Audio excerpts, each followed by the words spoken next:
नमस्कार मंडळी, welcome back to my channel. मी शिवानी तुम्हा सगळ्यांचं स्वाद किचन या यूट्यूब चॅनलवर अगदी मनापासून स्वागत करते.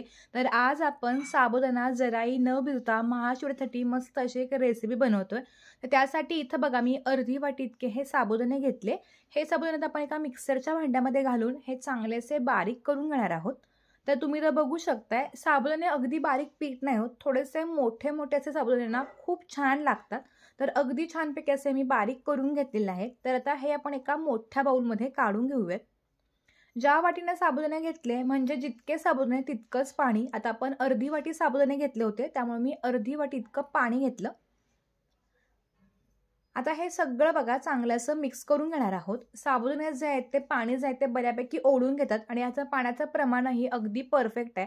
त्यामुळे तुम्ही देखील पाणी घालताना जास्त कमी किंवा जास्तही घालू नका. आता हे मिक्स करून एका साईडला 5 मिनिटं साईडला ठेवूयात. तोपर्यंत इथं बघा मी एका मीडियम साईजचा बटाटा घेतला होता. तो कच्चा बटाटा घेतला, स्वच्छ धुवला, त्यानंतर ह्याच्यावरची साल काढून तो अशा पद्धतीने बारीक खिसणीनं खिसून घेतला आणि 2 पाण्यानं धुवून घेतला. तोपर्यंत 5 मिनिटं पण झाली होती आणि तुम्ही बघू शकताय मगासपेक्षा जे साबुदाणे होते ते बघा पाणी जे आहे ते ओढून घेतलेत आणि अगदी छान असं परफेक्ट असे हे साबुदाणे आपले भिजून तयार आहेत. अगदी 5च मिनिटांमध्ये आपले हे साबुदाणे भिजून तयार होतात. तर आता ह्यामध्ये आपण जो बटाटा खिसून घेतला होता तर तो पाण्यातून काढून घेतला आणि तो वापरला. बटाटा जेव्हा आपण खिसून घेतो तेव्हा तो 2 वेळा पाण्यानं स्वच्छ धुवायचा, त्यामुळे स्टार्च कमी होतं. त्यानंतर इथं बघा आता मी अर्धी वाटी इतका शेंगदाण्याचा भाजलेला दाण्याचा कूट घेतलाय आणि तो वापरला. त्यानंतर 2 बारीक चिरून घेतलेल्या हिरव्या मिरच्या, 1 चमचा जिरे घातले, त्यानंतर बारीक चिरून घेतलेली कोथिंबीर. आता उपवासाला बऱ्याच जणांच्याकडे कोथिंबीर चालत नाही, त्यांनी स्किप केले तरी पण चालेल. त्यानंतर चवीनुसार मीठ घालायचं आणि हे सगळे जिन्नस चांगलेसे मिक्स करायचे. तुम्ही जर चॅनलवरती नवीन असाल आणि अजूनही चॅनलला सबस्क्राईब केले नसेल तर प्लीज चॅनलला सबस्क्राईब करून त्या पुढील बेल बटनला क्लिक करायला पण विसरू नका, जेणेकरून माझे असे छान छान व्हिडिओज तुम्हाला रोज पाहायला मिळतील. आता बघा हे सगळं अगदी चांगलं असं मिक्स केलंय. सुरुवातीला तुम्हाला वाटेल की हे बॅटर खूपच कोरडं झालंय, तर ह्याच्यापासून रेसिपी बनेल का? तर अगदी 100% याची रेसिपी बनते. आता इथे लगेचच बघा गॅसवरती एक मी छोटा अशा पैसा एक नॉनस्टिकचा पॅन ठेवला. पॅन चांगला गरम झाल्यानंतर ह्यामध्ये आता आपण अर्धा चमचा तूप सोडलं. आता तुम्ही हवं त्या तेलाचा पण वापर करू शकता, पण तुपामुळे त्याला एक छान खमंगपणा येतो आणि कुरकुरीत पण बनतात. त्यानंतर करून घेतलेलं जे काही आपण मिश्रण होतं त्यातलं 2 चमचे आपण ह्याच्यामध्ये घालून चमच्याच्या सहाय्याने त्याला आपण चांगलं असं पातळसर असं पसरवून घेतोय. छोटा पॅन वापरल्यामुळे त्याला अगदी पटकन आकार देता येतो आणि अगदी छान असे बनतात. बऱ्याच जणांना वाटेल की ह्याला कोणत्याही प्रकारचं बाइंडिंग नाही आहे, तर हे छान असं एकसारखं होईल का किंवा निघताना एकसारखं होईल का? तर 100% होतं. अगदी परफेक्ट अशी रेसिपी आहे. आता गॅस मीडियम केला आणि झाकण ठेवून एक 3 ते 4 मिनिटं वाट पाहिली. 3 ते 4 मिनिटं झाल्यानंतर झाकण काढलं आणि तुम्ही बघू शकता वरची बाजू जी आहे ती छानपैकी अशी कोरडी झालेली आहे. तर आता आपण वरून आणि थोडंसं कडेनं पण तूप सोडून घ्यायचं.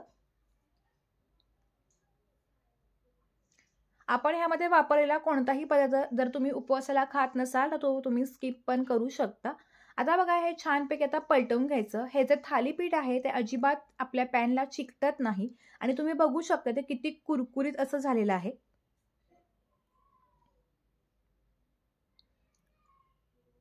तर अगदी कुरकुरीत आणि मस्त असे हे थालीपीठ आपले तयार झालेले आहेत. रंग पण बघा खूप छान आलेला आहे आणि दोन्ही बाजूने भाजल्यामुळे काय होतं ते अगदी जास्त वेळ कुरकुरीत होतात. आपण जे नॉर्मली साबुदाणे भिजवून थालीपीठं करतो ती थोड्या वेळानं काय होतात मऊ पडतात, पण हे जे थालीपीठ आहे ते गार झाल्यानंतरही क्रिस्पी राहतं, त्यामुळेच हे थालीपीठ अगदी छान आणि चविष्ट लागतं.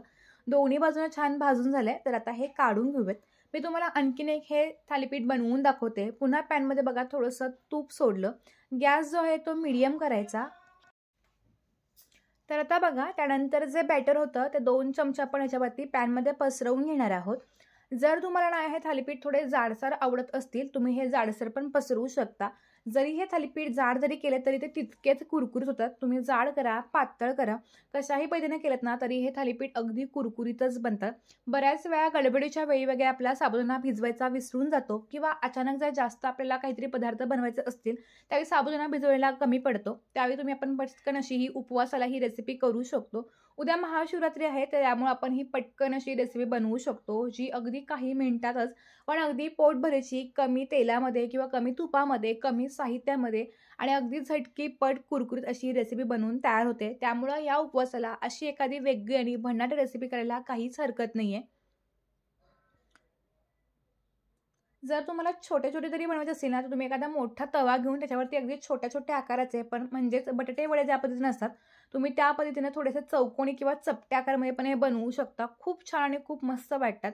आपण कोणत्याही आकाराला देऊ शकतो. फक्त मी थोडेसे मोठ्या आकारामध्ये केलेले आहेत. आता बऱ्याचदा आपण कोणतंही थालीपीठ वगैरे करतो ना, तेव्हा काय होतं, की थालीपीठ आपण गरम-गरम ताटामध्ये काढतो. त्यावेळी काय होतं, थालीपीठं खालच्या ताटाला वाफ धरतात आणि थालीपीठं मऊ पडतात. त्यामुळे नेहमी थालीपीठं काढून एका जाळीवर ठेवायची. वाफ पूर्ण गेली, की मग थालीपीठ आपण ताटामध्ये काढून ठेवायची. त्यामुळे ती आहे अशी कुरकुरीत राहतात. बघतानाच तोंडाला पाणी सुटलेलं आहे. तुम्ही हे दह्यासोबत किंवा कोणत्याही चटणीसोबत किंवा नुसते देखील खाऊ शकता. अगदी परफेक्ट असे आपले हे उपवासाचे साबुदाण्याचे थालीपीठ तयार आहेत. हे इन्स्टंट थालीपीठ आहेत. कोणत्याही प्रकारे सोडा, इनोचा अजिबात वापर नाही आहे. गार झाल्यानंतर ही कुरकुरीत राहणारे आणि चवीला भन्नाट असणारी आपली आजची रेसिपी तयार आहे. रेसिपी जर आवडली असेल तर व्हिडिओला लाईक करून चॅनलला सबस्क्राईब करायला पण विसरू नका. जेणेकरून मला कळेल की आजची रेसिपी कशी झाली होती आणि छान कमेंट करून हा व्हिडिओ इतरांबरोबर देखील शेअर करायला पण विसरू नका. चला तर भेटूत एका नवीन आणि इंटरेस्टिंग व्हिडिओसोबत. तोपर्यंत धन्यवाद.